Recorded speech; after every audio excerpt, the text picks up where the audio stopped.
Sholat, tapi pikiran melayang. Begini jawaban Rasulullah yang menggetarkan hati. Pada suatu majelis Rasulullah, suasana terasa begitu tenang. Para sahabat duduk melingkar menyimak setiap perkataan beliau dengan penuh perhatian. Namun, di antara mereka, ada seorang sahabat yang tampak gelisah. Jemarinya saling menggenggam, matanya menunduk, dan napasnya terasa berat. Setelah beberapa saat ragu, ia akhirnya mengangkat wajah dan berkata dengan suara lirih, "Wahai Rasulullah, aku ingin bertanya, tetapi aku khawatir pertanyaanku ini akan membuatku semakin malu di hadapan Allah." Rasulullah pun tersenyum lembut, menatapnya penuh kasih sayang. "Katakanlah, wahai saudaraku, tidak ada pertanyaan yang membuat seseorang hina jika ia bertanya untuk mencari kebaikan." Sahabat itu menarik napas dalam, matanya mulai berkaca-kaca. "Wahai Rasulullah, aku merasa salatku sering tidak khusyuk.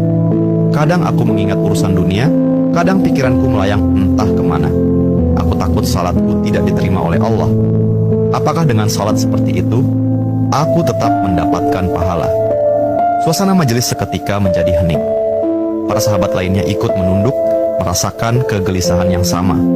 Mereka tahu betapa beratnya pertanyaan itu. Namun, yang terjadi setelahnya benar-benar di luar dugaan. Rasulullah tidak langsung menjawab. Beliau menatap sahabat itu dengan penuh kelembutan.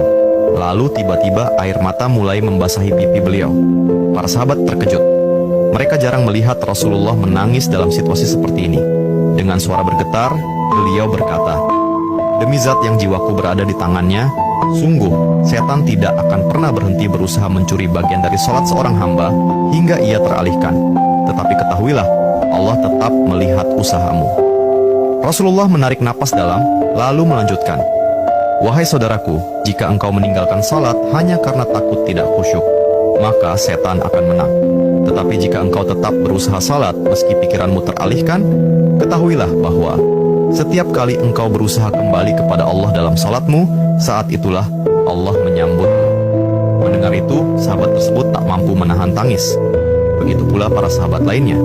Kemudian Rasulullah melanjutkan dengan penuh kelembutan, "Bayangkan seorang ibu yang melihat anaknya berjalan ke arahnya, tetapi anak itu sering jatuh dan tersandung. Apakah sang ibu akan marah? Tidak. Ia justru akan berlari menghampirinya, mengangkatnya, dan mendekapnya erat. Itulah Allah. Ia lebih penyayang daripada seorang ibu kepada anaknya. Selama engkau terus kembali, Allah akan selalu menerimamu." Air mata mengalir di pipi sahabat itu. Kata-kata Rasulullah begitu menusuk hatinya. Sejak hari itu, ia tidak lagi putus asa dalam sholatnya. Ia tetap berusaha khusyuk dan